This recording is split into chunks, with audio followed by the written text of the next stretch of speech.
The room was silent, except for the faint hiss of the candle. Daniel knelt on the cracked wooden floor, his hands clasped, as if desperate for a prayer that had long since lost meaning. Shadows bent unnaturally across the walls, moving against the weak light. The air thickened, metallic and sharp, coating his tongue with dread. The narrator whispered that no wind stirred, yet the flames stretched skyward, defying nature. Daniel said, "If anyone hears me, show me something real." The vibration beneath his knees grew stronger, rattling the board. The candle burst into white fire, searing brilliance filling the small space. A tall silhouette emerged, silver edges alive as if cut from stars. Daniel gasped. What are you?" The voice that followed was not sound but weight in the chest. "You have been seen." The words pierced, leaving a wound not in flesh but in the soul. The silence was suffocating, pressing in from every corner. Daniel lowered his hand, tears streaking his face as he stared at the radiant figure. Fear clawed at his throat, yet something deeper stirred beneath it, recognition. He whispered, "Why me?" The messenger did not answer, only radiated presence that felt older than time. The candle's white flame danced like liquid glass, painting impossible shapes across the walls. Though terror hung thick in the air, peace nudged at the edges of his heart. It was a battle within him, disbelief gnawing while hope flickered like the flame. His chest rose unevenly, breaths shallow, as though air itself had become heavy. Then the voice returned, softer but heavier. "You must listen." The words dug deep, as though they had always lived within his bones. Daniel tried to rise, but his knees locked as if pinned by unseen weight. His body trembled, sweat streaking his face, yet the messenger remained motionless, watching with unseen eyes. Daniel muttered, "I don't want this." His voice echoed hollow in the glowing silence. The messenger leaned closer, silver edges flickering like embers in unseen wind. The room grew colder, his breath misting in the light. The narrator revealed that fear was not the true enemy, it was what belief demanded. Defiance surged, but so did despair warring inside him. The messenger's presence grew heavier, pressing without cruelty, but leaving nowhere to hide. Truth itself had entered the room, and Daniel could not escape it. A sound rose, not from the figure, but from Daniel's chest, a vibration, deep and resonant, shaking through his bones. He gasped, "I can't bear this." The messenger remained silent, allowing the weight of unseen truth to drown his resistance. The room felt infinite and crushing all at once, every hidden regret rising like smoke.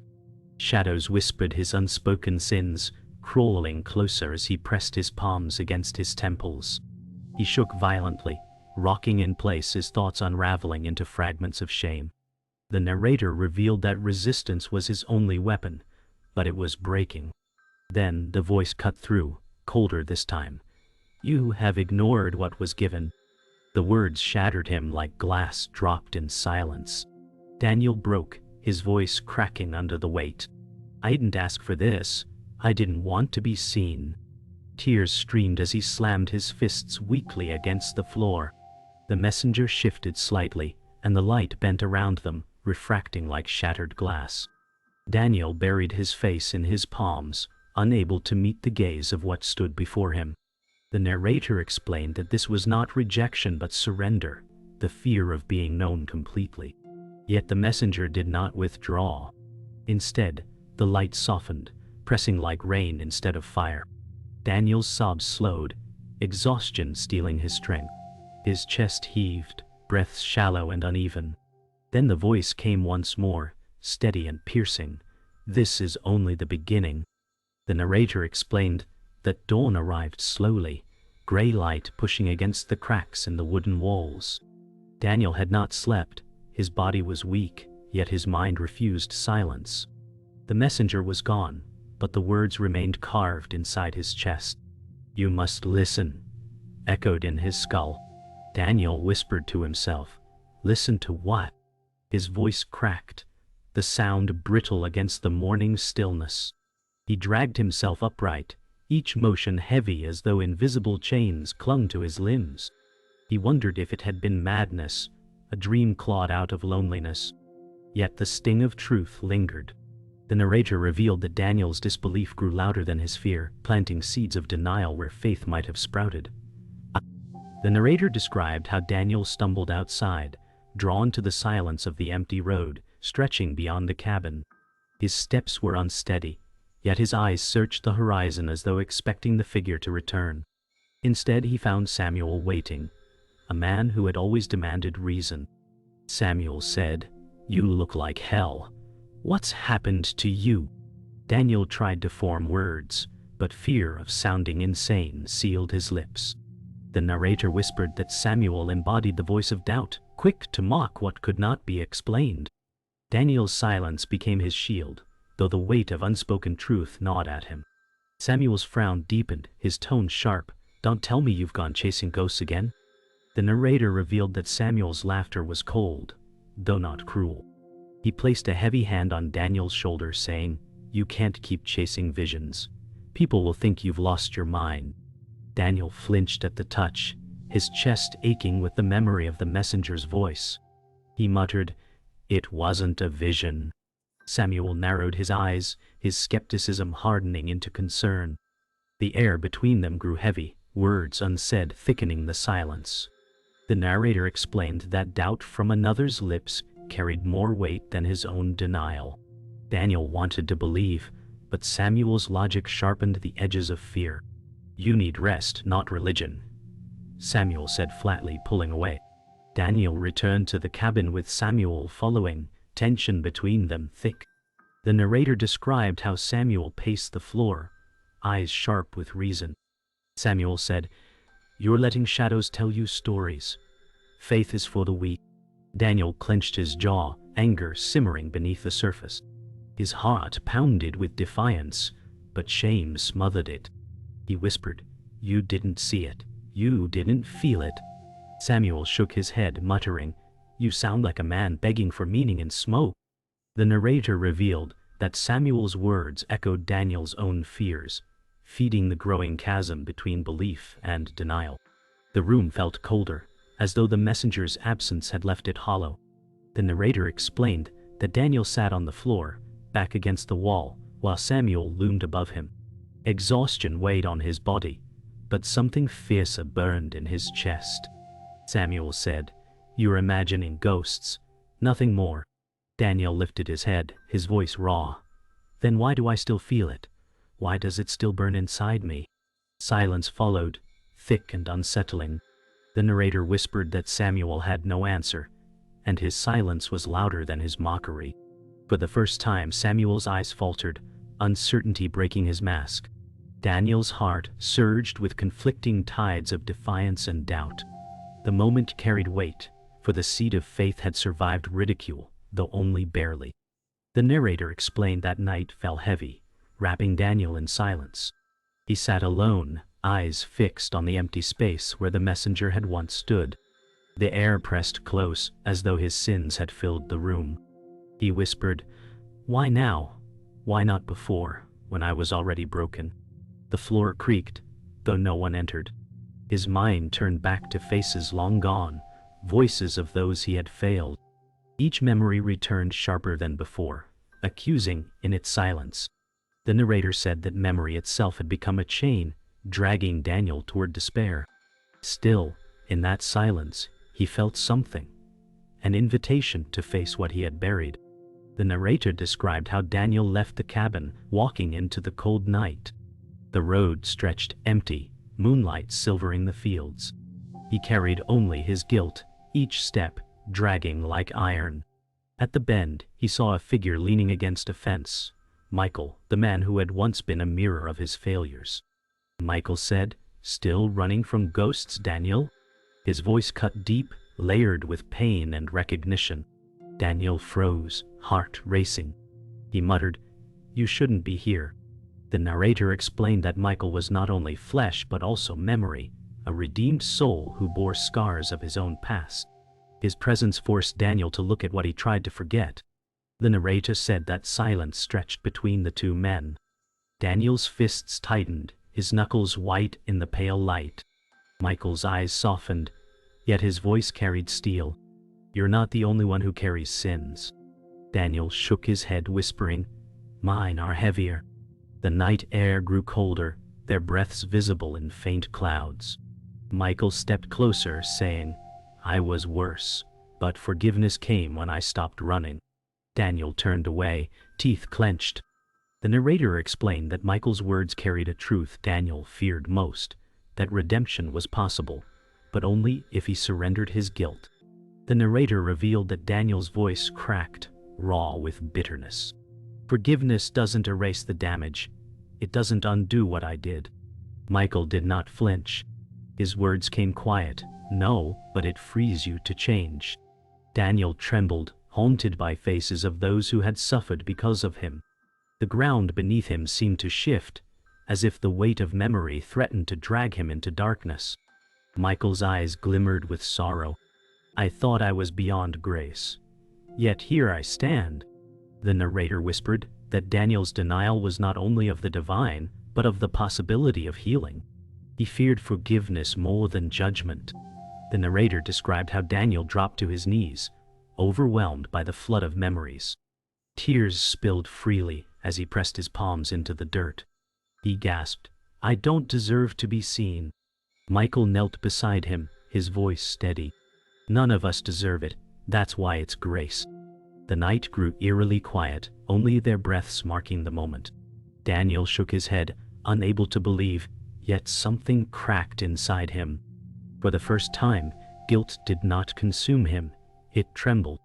The narrator said that this was the turning of a key, though the door remained closed. The choice to open it was his alone. The narrator said that Daniel walked alone through the forest path, moonlight breaking in fragments through the trees. The silence pressed unnaturally, and every step echoed louder than it should. His chest tightened as if the night itself was watching him. A cold wind stirred, carrying whispers that had no source. Daniel muttered, "Not again, leave me be." His voice trembled, swallowed by the dark. Branches groaned like old bones, and shadows stretched unnaturally, bending toward him. The narrator revealed that the forest had become a mirror of his doubt, alive with unseen malice. From the shadows, a deeper darkness coalesced, and the antagonist took its first form. The narrator explained that Daniel froze, eyes locked on the shifting figure. The antagonist stepped forward, face half hidden in shadow, voice smooth yet hollow. He said, "You begged for something real, and now you despise it." Daniel's breath quickened, his heart pounding like a drum. He stammered, "You're not real, you're only in my head." The antagonist's smile was sharp. "Then why do I speak what you already fear?" The trees seemed to lean closer, their twisted shapes resembling claws. The narrator whispered that the battle had begun, not of flesh, but of spirit, and the forest became its stage. Daniel took a step back, but the ground beneath him seemed to darken, pulling at his feet. The antagonist's voice echoed, as though spoken from within Daniel's chest. "You have been seen, but not chosen. Do you know why?" Daniel shook his head, muttering, "Stop it." The antagonist's words cut deep. "Because you are unworthy, because you have wasted every chance you were given." The narrator revealed that Daniel's body trembled, torn between denial and the haunting truth of his own failures. The forest grew colder, each breath visible in the night. Shadows writhed around them, alive with accusation. The narrator described Daniel collapsing to his knees, pressing his hands to his ears. He cried out, "You don't know me! You don't know what I've endured!" The antagonist crouched before him, voice steady, poisonous. "I know you better than you know yourself. I am every lie you ever told. I am every chance you ignore." Daniel's shoulders shook violently as the words pierced him. The forest grew darker, moonlight vanishing behind shifting clouds. The narrator said the air was heavy, as if the night itself leaned closer to witness the struggle. Fear gave way to despair, and despair to rage. The narrator revealed that Daniel's head lowered, sweat dripping onto the soil. He whispered, "If I am unworthy, then why am I still here?" For the first time, the antagonist's smile faltered. Shadows recoiled slightly as though struck. Daniel raised his eyes, anger burning beneath the fear. "If I was meant to be crushed, you would have finished me long ago." The antagonist sneered, but his gaze flickered with unease. The narrator said this was the first spark of defiance, fragile yet real. Though darkness surrounded Daniel, his spirit had not been extinguished, and the forest trembled with the shift. The narrator explained that Daniel stumbled back to the cabin at dawn, his body drained yet his spirit restless. Inside, the candle he thought extinguished still burned with a faint silver glow. He froze, the memory of the messenger rushing back. The flame bent as though bowing to an unseen force, and the voice returned, not in thunder, but in quiet weight. "You were chosen not for worth, but for need." Daniel's eyes widened, his lips trembling as he whispered, "Need for what?" The narrator said that the truth pierced deeper than doubt, for it meant his pain was not punishment, but calling. The candle's light flared brighter, revealing that his path had never been accident. The narrator revealed that Samuel entered, his boots striking hard against the floorboards. He saw the candles glow and scoffed, still chasing illusions. Daniel's voice shook, but carried defiance. "It spoke to me. I was chosen." Samuel laughed, the sound sharp. "Chosen? That's madness. You're breaking apart." Daniel's shoulders stiffened, anger boiling beneath fear. The messenger's presence thickened the air, though Samuel seemed blind to it. The narrator explained that betrayal had crept in, not from enemies outside, but from the one Daniel trusted. Samuel's disbelief cut deeper than the antagonist's accusations, for doubt from a friend wounded the soul like a blade. Samuel stepped closer, his tone sharp. "You're clinging to phantoms because reality offers you nothing." Daniel's fists clenched at his sides, his jaw trembling. "It's real. You wouldn't understand." The narrator revealed that Samuel's words were not born only of disbelief, but of fear, for to admit truth would shatter his certainty. The candle's flame surged, shadows bending unnaturally around Samuel's form. Daniel whispered, "It knows me. It sees me." Samuel sneered, "Then it lies." The narrator explained that betrayal reached its peak in that moment, the wound of being denied not by enemies, but by those meant to stand beside him. The narrator said the air grew thick, pressing against Daniel's lungs. He gasped, staggering back, as the antagonist's shadow slithered across the floor behind Samuel. Samuel did not see it, his words venomous. "You are weak. You invent gods because you cannot carry your failures." Daniel cried out, "Stop!" but Samuel pressed harder. The shadow rose, merging with Samuel's figure, twisting his words into something darker. The antagonist spoke through him, voice layered with malice. "You are nothing but ash." Daniel fell against the wall, heart pounding as betrayal and darkness fused into one. The narrator revealed that Daniel's spirit nearly broke. His chest heaved as he whispered, "If I am nothing, why do you fear me?" The shadow froze, the antagonist's voice hissing but faltering. Samuel's body trembled, caught between possession and defiance. Daniel rose shakily to his feet, tears mixing with anger. "You cannot erase me. I am still here." The narrator said that in that moment, Daniel discovered a truth. The antagonist's power thrived on his surrender. The betrayal still burned, but it awakened a strength hidden beneath wounds. The cabin shook with unseen force, as light and shadow warred for dominance. The narrator explained that the cabin shook violently, walls groaning as shadows clawed across the wood. Daniel braced himself, refusing to fall again. The antagonist's voice thundered from Samuel's trembling frame. "You cannot withstand me." Daniel's breath came ragged, yet his eyes burned with a new fire. He shouted, "I will not surrender. Not now." The narrator revealed that the choice was no longer about proof, but survival of spirit. The messenger's silver light flickered faintly in the flame, a reminder that Daniel was not alone. The battle was no longer outside him but within, where faith and fear collided. The narrator revealed that Daniel's knees buckled, yet he forced himself upright. Sweat poured down his face as he roared, "If I was nothing, you would not fear me." The antagonist hissed, twisting Samuel's body with cruel force. You are weak. I am the truth. Daniel's heart hammered, his voice trembling but steady. No, you are the lie that fed my silence. The cabin's floor cracked, splitting as if the weight of their battle tore at reality. The messenger's glow spread brighter, pushing against the shadow. The narrator said, the clash was no longer physical, but a war of unseen realms, raging within Daniel's very soul. The narrator, said Daniel staggered forward, palms open, no longer raising fists but offering himself. His voice broke. If this is my test, I accept it. I will not run. The antagonist recoiled, fury twisting Samuel's face. Shadows shrieked, clawing at Daniel but unable to pierce the silver glow rising around him. The messenger's form grew clearer, standing behind Daniel like a shield of molten light. The antagonist howled, "You belong to me."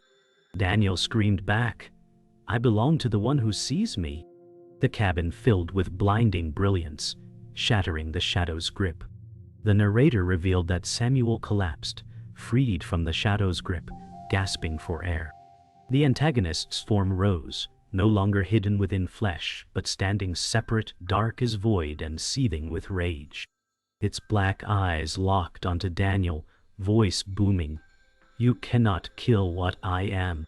Daniel's chest heaved, light pulsing from within him as he whispered, "I don't need to kill you. I only need to stop believing you." The messenger raised a hand, silver fire pouring like a river. The antagonist screamed as the blaze struck, writhing and unraveling into smoke. The narrator said that as the antagonist's screams faded into silence, the cabin stood still. Smoke lingered, curling upward before vanishing into the cracks. Daniel fell to his knees, trembling with exhaustion but unbroken. Samuel lay beside him, eyes wide with confusion, whispering, "What did you do?" Daniel looked toward the fading glow of the messenger, his voice hoarse. "I chose to believe." The narrator explained that though the victory was won, Daniel's spirit was scarred, marked forever by the test he endured. Yet in that scar was strength, a reminder that faith had survived the fire. The narrator explained that the night had passed, and dawn crept gently into the cabin, painting the broken floorboards with golden light. Daniel sat still, his body trembling from exhaustion, yet his eyes held a calm they had never known. Samuel leaned against the wall, pale and shaken, whispering, "I thought I lost you." Daniel answered softly, "You nearly did, but I was found." The air felt lighter, the oppressive weight of shadow gone. Yet the silence carried a new gravity, an awareness that what had passed was only the beginning of a greater calling. The narrator said that Daniel stepped outside, the morning air crisp, fields glistening with dew. He inhaled deeply, each breath clearing remnants of despair. The sky glowed with soft hues of orange and blue, promising renewal. Samuel followed, his voice low. "What now?" Daniel looked toward the horizon, eyes steady. "Now, I walk the path I ignored." The narrator revealed that for the first time, Daniel did not look back at what haunted him, but forward, toward what awaited. The silence of dawn was no longer emptiness, it was invitation. The narrator described how Michael appeared on the road ahead, leaning against the wooden fence with a faint smile. His eyes carried both sorrow and peace. "You faced it," he said. Daniel nodded, his voice firm though quiet. "Not alone." Michael stepped closer, placing a steady hand on Daniel's shoulder. "None of us ever are." The narrator explained that Michael's presence was more than coincidence.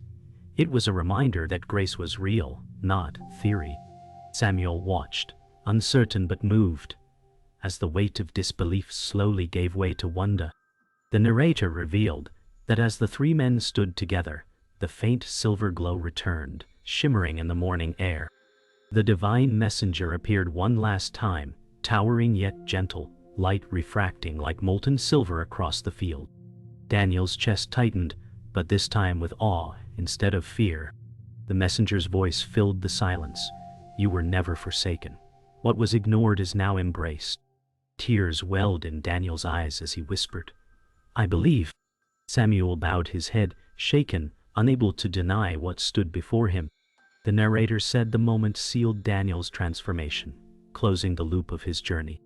The narrator said that the silver light slowly faded, leaving only the warmth of the rising sun. Daniel closed his eyes, letting silence rest upon him. No voices, no shadows, only peace. Samuel whispered, "What happens now?" Daniel smiled faintly, his voice steady. "Now, I walk by faith, not fear." The road stretched before them, endless yet inviting. The narrator concluded that the messenger's purpose was fulfilled, not in spectacle but in awakening a soul once lost. The story closed not with triumph of might, but with the quiet strength of a man who had finally chosen to listen.